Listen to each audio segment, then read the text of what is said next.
Hello, ladies and gentlemen, and welcome to the Golf and Greenkeeper podcast.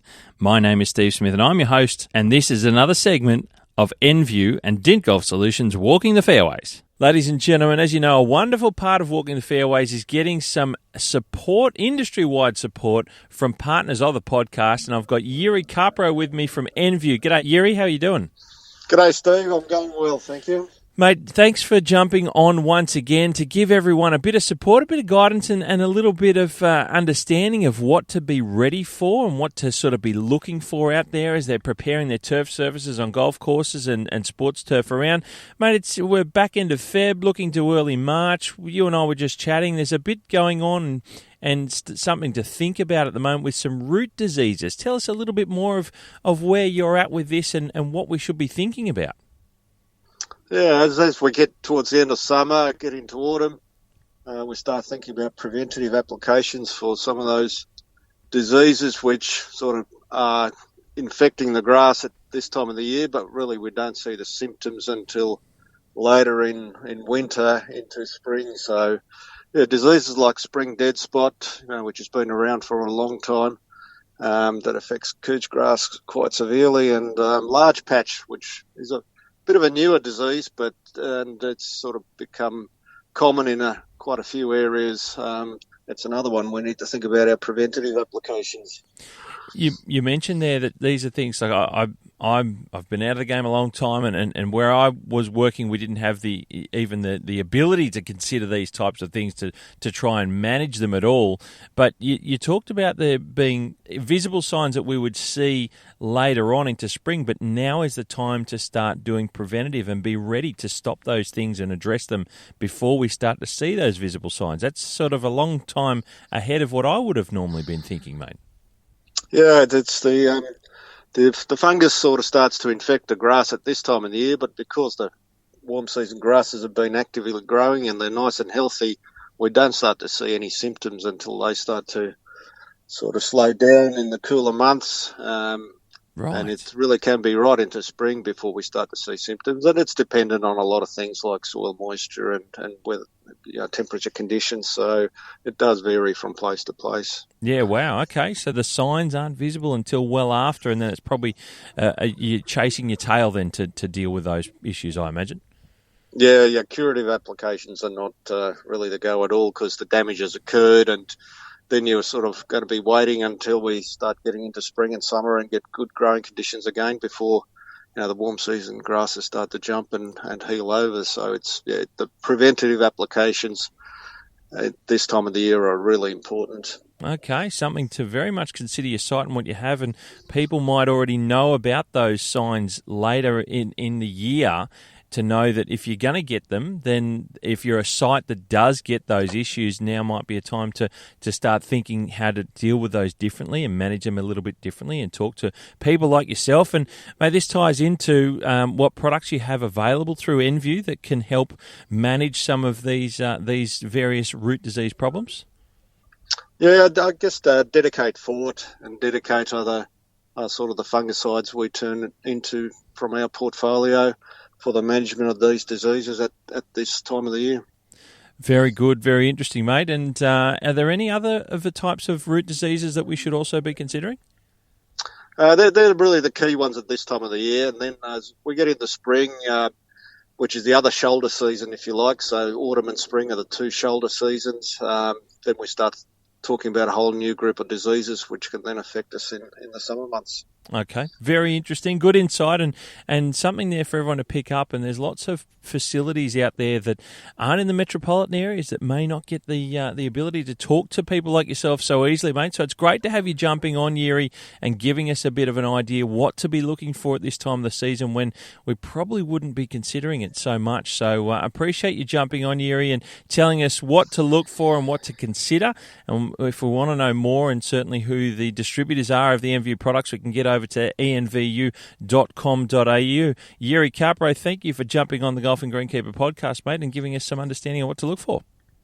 Good to catch up, Steve. Now, it's heading into that time of the year, ladies and gentlemen. There are many golf courses around Australia and New Zealand that are preparing for their autumn renovations coming up very soon.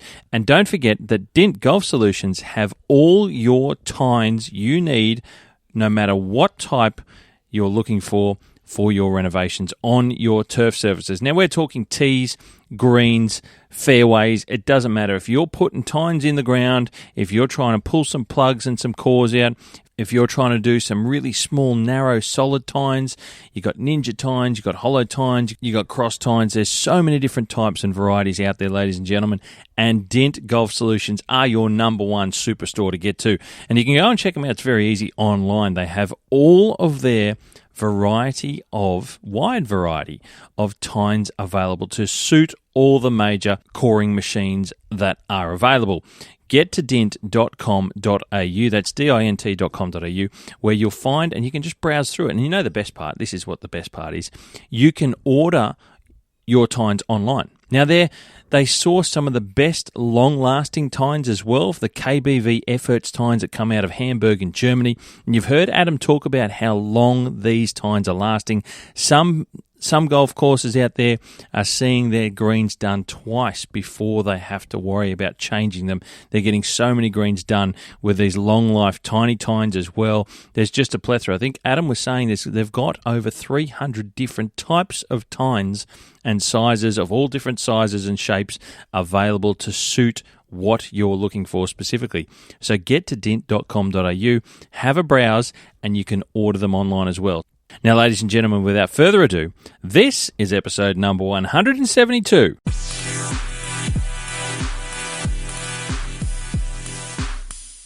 Now, we start off walking the fairways, and we have quite a month ahead of epic women's tournaments here in Australia, and they are all co-sanctioned with the Ladies European Tour, the LET.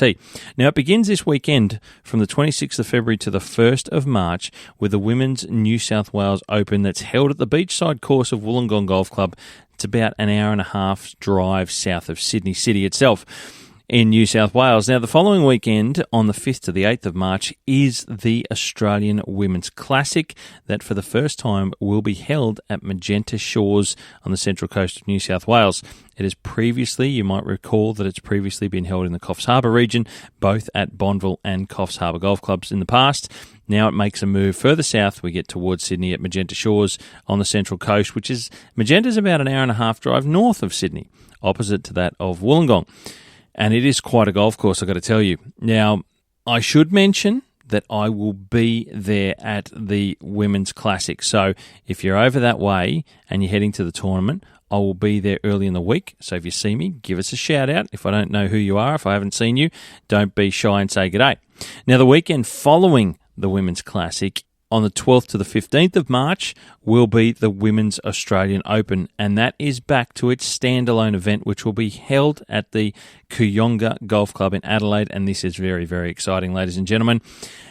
And then we round out the 4-round tournament run will be the Australian WPGA Championship. It's all happening. This is quite a month of women's golf and professional golf that you are going to want to be watching, whether you can get to any of these events or be watching and following them on television.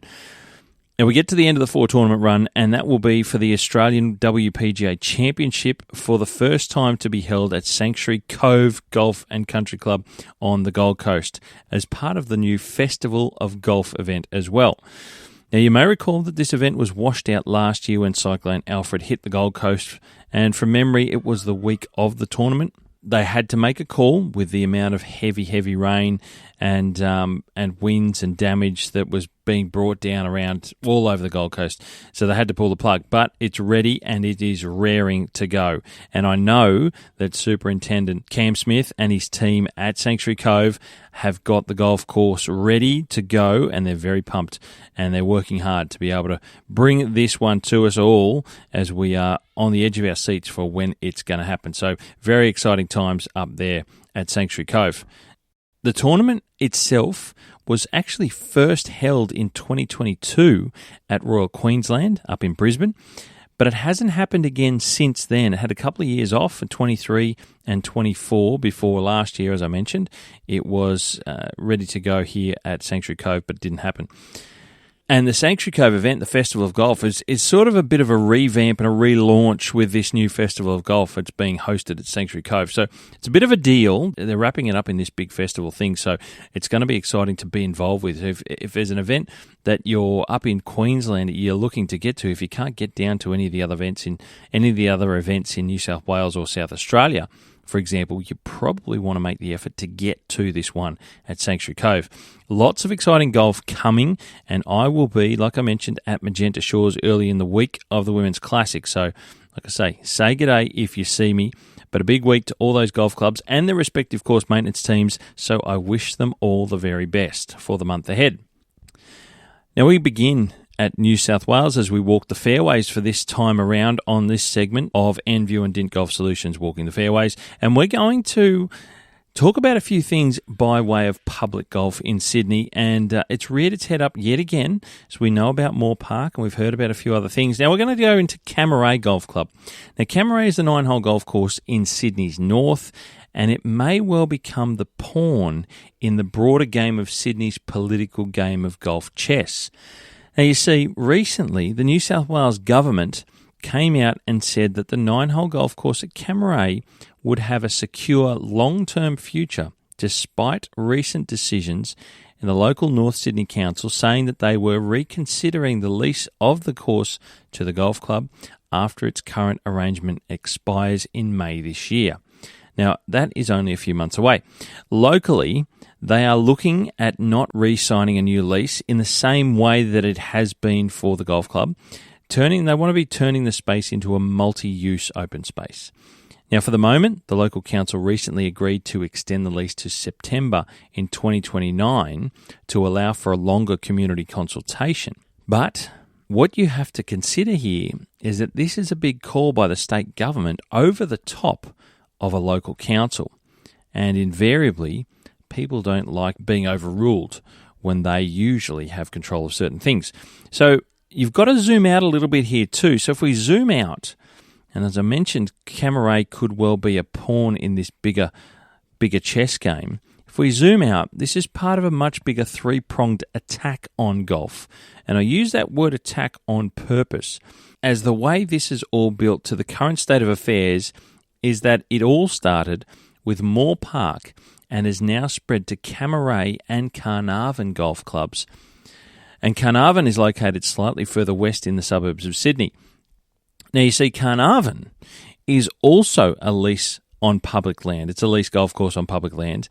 And they've been protesting locally against the New South Wales State Government, who are looking to revoke the lease of the golf course land to create a memorial park which will be an extension of the nearby Rookwood Cemetery. The current lease of the golf course at Carnarvon runs out in 2035. However, reports suggest that the cemetery will actually run out of burial ground in only 3 years' time in 2029. So if I run through this three-pronged attack, I just want to share with you where things are at.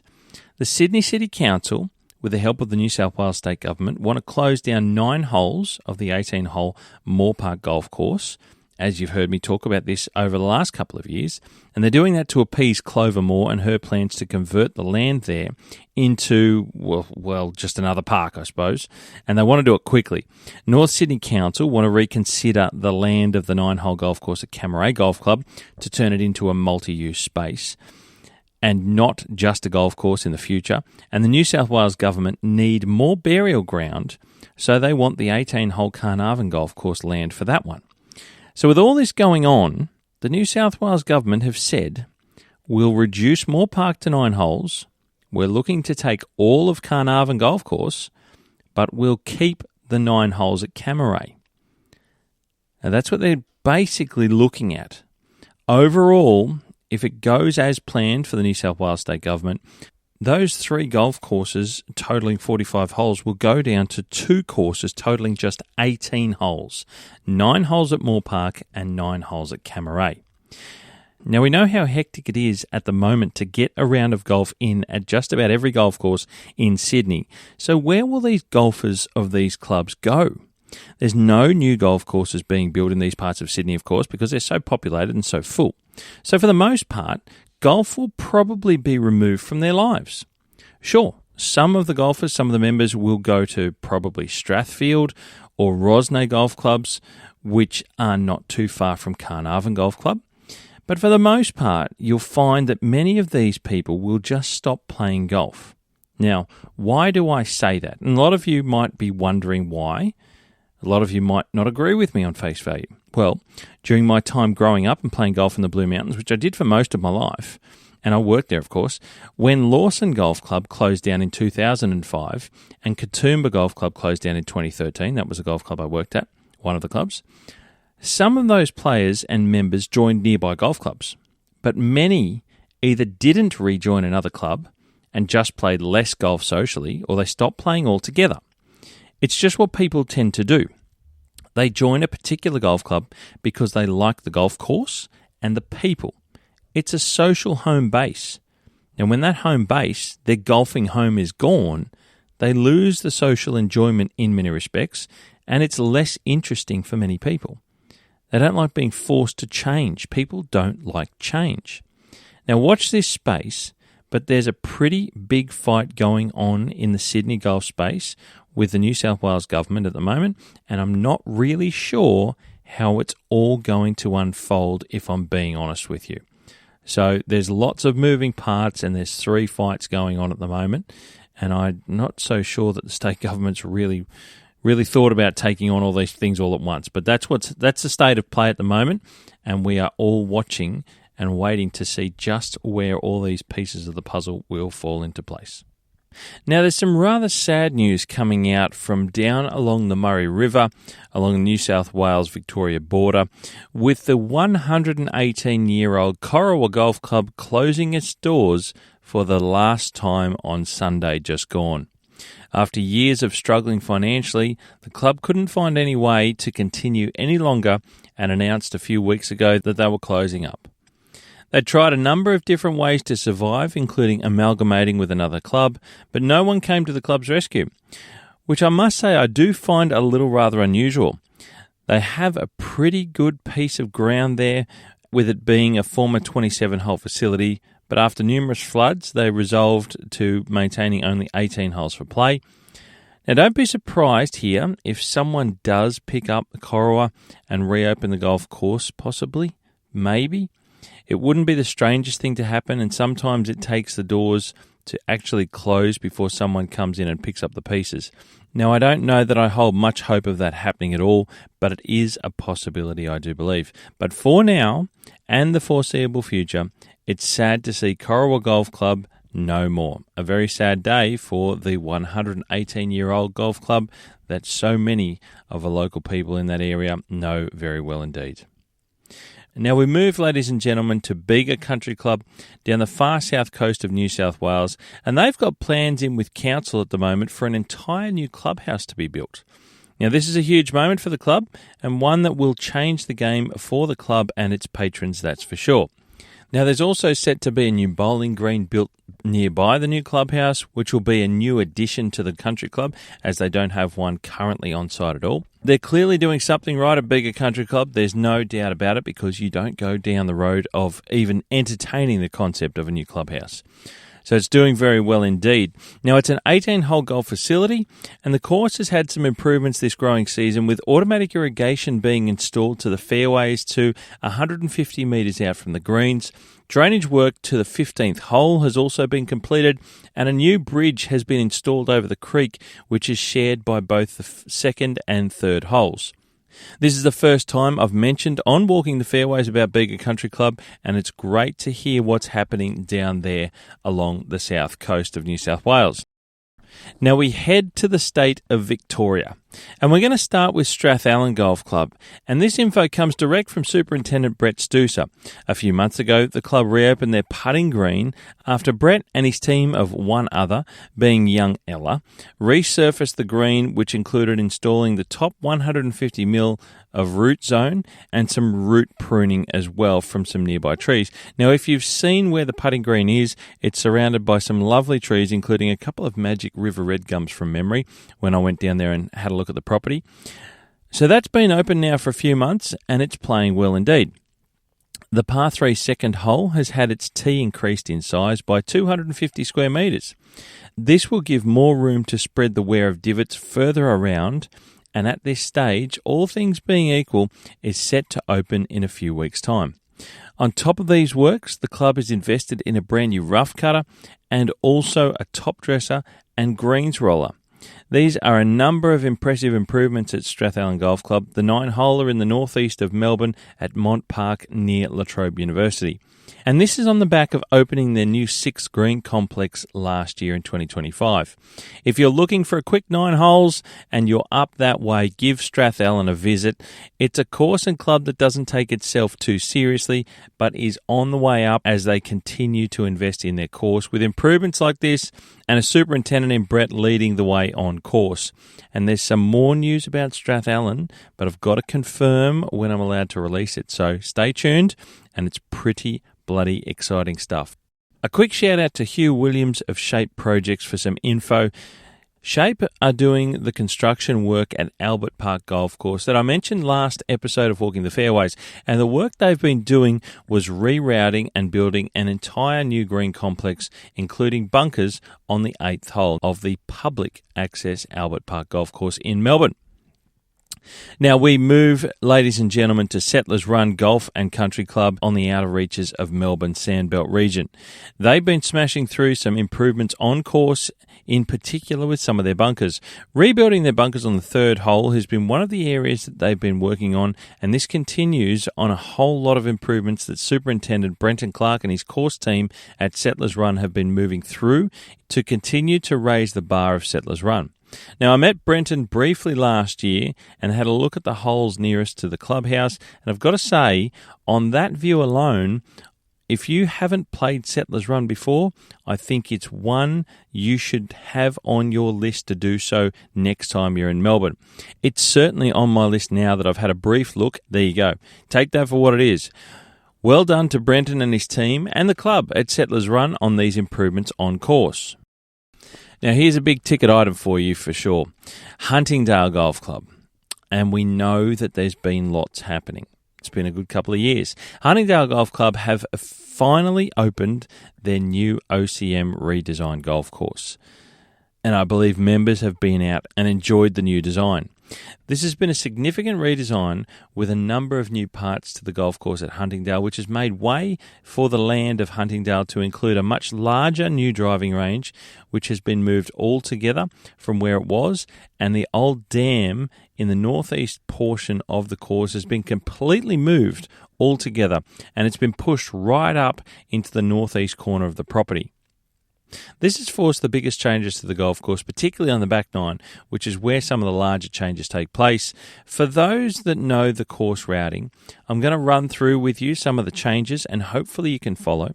For those of you that don't know the course, you'll hear just how much work has gone into this redesign. Now, I've not seen the course ever before myself, but I have studied the plan enough to see where the changes are on the whole, but my limitations are I can't tell you any elevation changes like any slopes on the ground or etc. that have been adjusted. So here goes. The 1st, 2nd, 3rd and 4th holes of the new Huntingdale golf course are essentially the same but with all new green complexes and some new bunkering. The new 5th hole is a new short par 4. It's going to play around 280 metres and is made of the old par 3 5th hole and their par 3 spare holes combined, which are along the southern boundary of the course. The fairway of the new 5th hole has kind of a chicane right then left through a couple of fairway bunkers at about 2/3 the distance of the hole itself on your way to the green. The 6th and 7th holes remain the same as back-to-back par 5s running north-south, side by side with ever so slight bends in them. The 8th is a new par 3 hole entirely that's been built between the old 5th green, 7th green and 8th tee area, and it's slotted in there just nicely. Now, the new 9th hole is actually the old 8th itself, and the 10th hole will now be the returning hole to the clubhouse, which was previously the 9th. So that's the first 10-hole loop that comes back to the clubhouse in the southern portion of the golf course land. From here, you will play the old 10th as the 11th, but it has been slightly lengthened to a par 5 from a par 4. The 12th is the old 11th hole. The 13th is the old 12th hole. The 14th is the old 13th hole. And the 15th is the old 14th hole. So those holes there all remain similar, but again, they've all got new green complexes and bunkering. Now, these are the major changes coming home, with the old 15th and 16th holes now completely gone. The 16th hole now plays as a par 4 teeing off from the old 18th tee area, but it plays into the old practice fairway to where the practice tee was, and it's more of a directly due south hole now. The 16th green is now an impressive double green with the new 18th hole right in front of the clubhouse.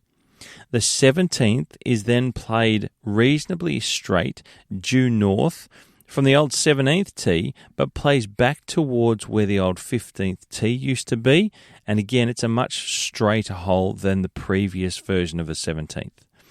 And 18 to finish is now played between the new 16th and 17th holes, so it's kind of a little bit of a reverse loop, and is played back towards the clubhouse from the old 17th green area to the old 18th green, which is now, as I mentioned, the 18th green doubles up with 16 as a big double green in front of the clubhouse. There's lots of little nuances in the detail with this course, including grass changes, vegetation changes all over the place, but that's a rough run through the holes that have changed themselves. Now, I'll share some images on social media here so you can just see how good the course looks and the routing and get a better understanding of just what has gone on the hole there at Huntingdale. But it's exciting times, a couple of years that the golf course has been out of action, and this has all evolved with the amalgamation of the now lost Cranbourne Golf Course and Huntingdale. They merged together, and they've done a bit of a PK in a sense, and these two clubs have combined and invested in redesigning and rebuilding the golf course. Now we move to Queensland, to the Sunshine State, and Corowa Golf Club in the northwest of Brisbane have recently completed and reopened their newly 7th and 8th holes that have been rebuilt after being severely damaged by ongoing devastating weather events, including flooding and, of course, Cyclone Alfred. Corowa is a 27-hole complex, so they were able to still provide their membership with an 18-hole routing for competition and other play, but it's taken them a couple of years to get through the work, owing to being damaged several times partway through the rebuilding phase. But the big day was finally here, with club member and PGA Tour winner John Senden attending for the ceremonial opening of the holes. Congratulations to everyone involved at Corowa Golf Club. Now, in preparation for the WPGA Championship at Sanctuary Cove, I have heard a number of good things about the new Palms course in which the WPGA event will be held. By all accounts, the Craft and Mogford redesign stands out much more than ever as a very good course from what I've heard by a few people that have played it already. I'm yet to see it myself, but it's very pleasing to hear, and I'm looking forward to seeing this event on television, I can assure you. Now we head all the way over to Western Australia to Busselton Golf Club, where the club at Busselton have afforded friend of the podcast Superintendent Lance Knox to be able to purchase a new spray rig. This is a big upgrade for the golf course and will give Lance a boost in his arsenal to continue to maintain and improve the golf course at Busselton in the best way possible. Well done to Busselton Golf Club on this purchase and investment in their golf course machinery. Now we move to Perth, to the northeastern suburbs of Perth, to the Vines Golf Club. And they're working through the reimagining of their golf facility. Previously, you may remember the Vines as a 36-hole facility with two 18-hole golf courses. Well, that's been done away with, and the owner has opted to reduce the property from 36 full-size golf holes to 27, and to convert the remaining 9 holes of the property into a 14-hole short course. Now, I don't know enough about the courses there and which areas have been converted, but I will do some homework to give you some more information about this one. Suffice to say that there was once a plan to actually sell off 9 holes altogether, but that's been changed and they're keeping 27 holes as mentioned and converting 9 into 14 into this 14-hole short course. So they essentially got more available golf for the people in Perth with an offering of 41 holes in total. I'm not so sure how you go from selling off 9 holes to converting a different 9 into a short course, but that appears what's happening up at the Vines in Perth. So an interesting one to follow and some work that's already begun on this new 14-hole short course. Now we go to Royal Perth Golf Club in Perth City along the beautiful Swan River, and they've opened their latest lot of new work, which includes an enormous new Himalayas putting green right outside the clubhouse and 6 new greens on course as part of Phase 2 of the course redesign done by KruseGolf and Clayton DeVries Pont. Now I'll have more details about the work on this course and just which holes have opened next time on Walking the Fairway, so stay tuned, but you should know that the new work is now open and ready for play. Now we head to South Australia. Ladies and gentlemen, it's a real privilege to be able to head to Adelaide, and we're going into Kooyonga Golf Club, where I have on the line joining me Superintendent Richard James. G'day, Richard. How are you? I'm good, Steve. How are you going? Very well, thank you, mate. First time on the pod, and, mate, I really appreciate your time as things are getting hectic with you guys down there and your team and the club, and all things are pointing towards the Women's Australian Open there coming up, and that's what I want to talk about, mate. What's it like there leading up to? How are things performing there on course and your readiness for the event? I think we're looking okay. Sun's shining, that lovely morning this morning. So GA on site, starting to ramp up a little bit. Some infrastructure and grandstands and things like that starting this morning. So not quite the live build, which is not a bad thing, but no, it's moving along. Course is looking good. We've had a pretty hot and dry summer, as I'm sure Rowan would have detailed with his prep over there. It's been a challenging summer, but look, really we've got through it pretty well. Enough water to keep up with everything. Turf's looking pretty good, and I think we're in a not a bad spot for with a couple of weeks to go. Exciting times. It is a run to the finish right at the moment. And you mentioned there that Golf Australia there and the builds are happening and grandstands. Now, correct me if I'm wrong, and I've had a little look through the history. Was it 2018? Was that the last time you held the Women's Open there? Yeah, correct. We 2018 we did the Ladies Open when it was last in Adelaide, so the run with the 3 clubs had. So right. I'd just come back from obviously spending some time at Grange. And came back to do that one in 2018. So yeah, that was good. We've had a full turnover of staff since then, actually. So there's a little bit of inexperience in the crew, but everyone's excited. It's it's always a great opportunity to present your course for an event like this. So there's a fair bit of excitement amongst the crew, building into it, and a lot of new experiences for them, and it'll be good for them going forward. No doubt, everyone will be energised and energetic about having it there, and it's the first time around since it's gone back to a standalone event, which is pretty exciting too. So crowds will be interesting to see how all that happens and who's there. I'm sure it's going to be great, the participation from fans to get in and see it. It's been built up so well over the last few years, so we've got something exciting to watch. Good field too. Yeah, I think so. It's certainly great to see all of the leading Aussie girls come home. It's always, having done this event a couple of times, it's a really enjoyable event. It's great to watch the ladies play the course. I think that it's a very relatable golf for a lot of the even better male members. Absolutely. Which they might not like to admit, but I think it is the way they play the course. It's just a good event to be involved in. So, for sure, it's good to see the leading Aussies coming home, and it'd be nice to see one of them get over the line on our course. It will. I think we'll all be supporting and watching with great interest to see how it's going to unfold. An exciting event coming forward, and you're part of a good group of 4 events that we've got for the women's PGA here. That's combined with the LET as well. They start over in New South Wales, they come to you, and then they go up to the Gold Coast. So it's a good month of women's tournaments. So it's exciting times. Now, mate, if you don't mind, can you tell us a little bit about your course there? I haven't been able to share much from to my audience in a sense with Kooyonga. I don't know the place. I haven't been there yet myself. So a little bit about your greens. What are your greens made of? What do your fairways consist of grass-wise? If you could, please, mate. So I guess course we had our centenary in 2023, so just over 100 years in this location. Routing really hasn't changed too much. Kaji Reimel, the original founder and course architect, so very much stayed the same layout-wise since then, which the club's pretty proud of, holding on to that.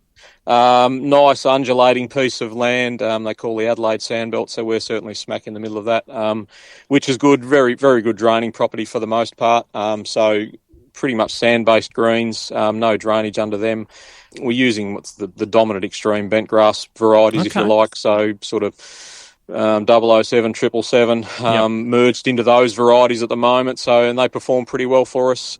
Pretty much sand around a wall-to-wall, fairways, tees, surrounds as well. A little bit of common cooch still in the roughs, but we maintain fairways at about 7 mil. Pretty much, and right through the course, that's mowing height between 5 to 7 millimetres. So right. Wow. Okay. Through that, so the place is looking quite good at the moment. So you mentioned the dry weather coming in. It's something that makes Adelaide golf courses look their best, in my opinion. You get the deep contrast of the dried out rough, and then you got the beautiful turf surfaces as on the tightly mown playing areas. It's quite a look that Adelaide gives, along with the colour of the sand that it gives to us to see. Yep.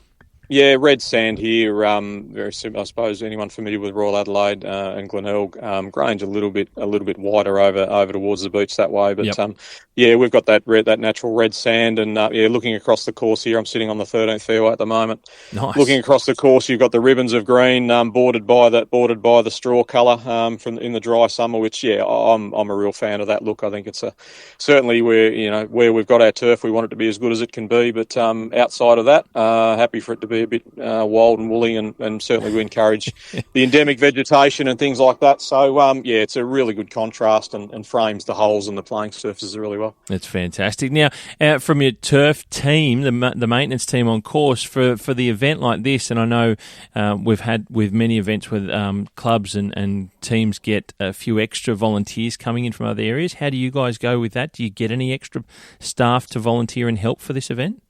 Yeah, we do. So we run a team of 18 of us all up as a routine, and I think we're about 18 volunteers have come in. So wow. Some from interstate and a lot from local clubs as well, who've always been really good in supporting the event. So it's a good opportunity for their guys to come in, particularly from smaller clubs who don't get the opportunity to do events like this. Yeah. So they all sort of band together and come and join our team, which is it's a really good experience, an opportunity for them to experience an event like this, and hopefully they go away a little bit better for it. Just having experienced different things. So we'll be looking at around about that 36, 38 mark for the event, which is a nice number. We should be able to present pretty well with that. Very exciting. Have they talked about what you're expecting crowd-wise, being a standalone event that hasn't happened for a few years? Are there any concepts there? I haven't had too much discussion with them of what their expectation is, other than that I think they're hopeful that they'll get a good turnout. Certainly golf's been pretty popular, and there's been a bit of an uptick, and I guess with the recent men's open at Royal Melbourne there, the crowds there were excellent, and obviously lives what it is. But I think we'd like to see a good number in and supporting the event. Yeah, I think it's good that it's a standalone event again with the men as well, and hopefully it is well supported. I think it will be. We're expecting to see some good crowds in, and certainly some high quality golf, which we know the women can turn on a course like Kooyonga as well. It's been 8 years you mentioned there, since 2018, so it's going to be good to see it. I know that you've got a little bit of up and down. There's quite undulating parts to the golf course from memory, from things that I've seen on television. So it's going to bode well for some exciting golf, which I certainly am looking forward to seeing. Now, mate, we head on to the fact that Liv, you mentioned there, has changed hands. The time at the Grange has finished up, and there's a bit of a gap between where it's going to head to from the talk of being the revamped North Adelaide golf course, and the club at Kooyonga have said they're going to take it for 2027. That's a pretty interesting thing that you're going to have. Is at this stage it's only for 2027 that I can find out? Is that correct? Yeah, that's what the club's committed to at this stage. So, that's what all our plans say. That they'll be moving to North Adelaide, the redeveloped North Adelaide, in 2028. So we look forward to 1 year and doing it as well as we can for that. for that year. And you're going to have them side by side. It'll be from what they've announced that I can see in dates, it'll be the Women's Open and then followed by Live, I think, soon after at some point thereabouts. And so you'll be able to roll from sort of tournament to tournament pretty close. Is that a bit of a thing there as well? Make life a little bit easier to have them back to back in a sense? Well, I suppose pretty much 12 months in between. So we have Women's Open. So we're Women's Open this year. It moves. Not next year. Yeah. Okay. So not unless they're going to spring something on me that I don't know. But I didn't realise it wasn't at the same club. There you go. So it's set to move. Yeah, no, Women's Open will move around town like it did last time. So I don't know where, but it's certainly not here as far as I'm aware. So we'll be solely focused on Live in March. Good. I was sitting there wondering how that was going to unfold. That's why I asked the question. But that's good to know. So you've got the Women's Open this year and Live next year. So that's good. Yeah, correct. Yeah, so we'll successfully do this event and enjoy that, and then we'll reset and see what Live brings us in the new year, and in the coming 12 months. No doubt the details will be skinny at the moment until they work out. They tend to work out what your requirements will be and things like that as they plan it, because it's a new course, right? So they're doing things wholly from scratch in a sense. Yeah, absolutely. Yeah, so and obviously naturally smaller property. Which probably has its benefits for us in less land for them to disturb. But it'll be interesting to see what they build and how they build it, and how we get around the place. So yeah, it's a unique event or a different event from what Grange has been. So I'm sure they'll come in and do the best job they can for our property, and we'll look forward to playing our part in and making the event as big a success as it has been at Grange. Yeah, no, exciting time. Certainly from the outside, Richard, looking in and hearing from you. You got the Women's Open this year, Live next year. It's an exciting couple of years for Kooyonga. Probably hasn't been seen on the map for major tournaments for a little while now. So I think we're all going to have a good look around on television, see what you're able to produce there with the team and the club. And it's exciting, as I mentioned, to have you back on the map in a sense, mate. And I really appreciate your time, Richard, coming on and giving us a bit of an insight on what we're going to be looking forward to for television in a few weeks' time when the Women's Australian Open goes back to a standalone event. Very exciting, mate, and I really appreciate you taking time to jump on and let us all know what's going on there. Thank you. No problem at all, Steve. We head across the Tasman for the final portion of Walking the Fairways, ladies and gentlemen, and I have to say a huge congratulations to Superintendent Tom Aldridge and his team at Parapara Umu Beach Golf Club on the North Island to the north of Wellington City after hosting the New Zealand PGA Championship at the weekend. I was watching it on television. The course presented extremely well and looked to have played very, very challenging for the professionals, like few times we see in modern days, if I'm being honest, watching some of the rounds, because it was a proper test to these professionals that were out there at Parapara Beach, and it was fantastic to see the challenge, the level of challenge that this golf course brings. Now, I met Tom at the ASTMA Turf Conference last year, and he's a very switched-on young man, a very smart individual indeed. So a shout-out to Tom, and a big congratulations from me to Tom and everyone involved at Parapara Beach Golf Club. It was fantastic vision watching that golf course come to life for the New Zealand PGA Championship at the weekend. Now, I also have to give a huge congratulations to course manager John Spraggs and his team of Royal Wellington Golf Club. I was watching some of the Women's Amateur Asia Pacific that was being hosted at Royal Wellington, and I've got to say that golf course is absolutely outstanding. You might recall I had John on Keeper of the Green segment of the podcast, and we chatted about the golf course, and I've never been there to New Zealand to see Royal Wellington. I haven't seen a lot about it, and I was really intrigued and interested to watch some of it on television, and I've got to tell you, it was absolutely outstanding. I really can't wait the day that I can get over to New Zealand and see some of these wonderful golf courses. But Royal Wellington was an absolute standout, and it just come across so well on television. So I can't imagine how good it is for those of you who are out there who have enjoyed it, if you're members or you do frequent Royal Wellington from time to time. But I've got to say, once again, congratulations to John Spraggs and his team. It was absolutely sensational to see Royal Wellington on TV and just what it is as a wonderful golf course and a challenge to everyone out there to enjoy.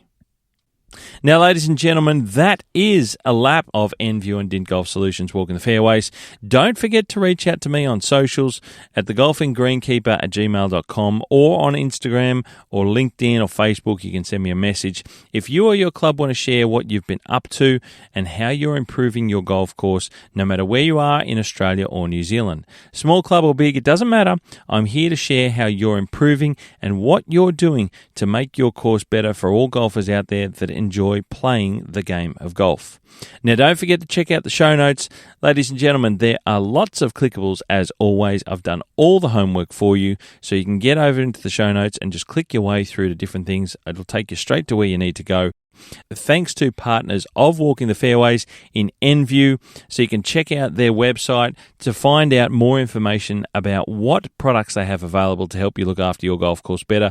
Head to envu.com.au and check out the turf and ornamentals page, and you'll also be able to find your way to the distributors of the Enview products and who you can get in touch with to get hold of and talk to them about how they can help you manage your sports turf better. It's the best way to do it, ladies and gentlemen. A big thank you to Dint Golf Solutions, of course, and you check out all their products available on their website at dint.com.au. So make sure you also go and follow Enview and go and follow Dint Golf Solutions on socials. They are on Facebook and Instagram. So get over there and give them a follow and stay up to date with what products they have out there that can help you prepare and present your golf course better. These are partners of the podcast, ladies and gentlemen, and they are supporting you all out there. So make sure you lean on them to get the best advice and the best info you can to do your job better. Thank you to everyone for taking the time to listen to this segment of Enview and Dint Golf Solutions Walking the Fairways. You hit them clean, we'll keep them green, and I'll catch up with you very soon.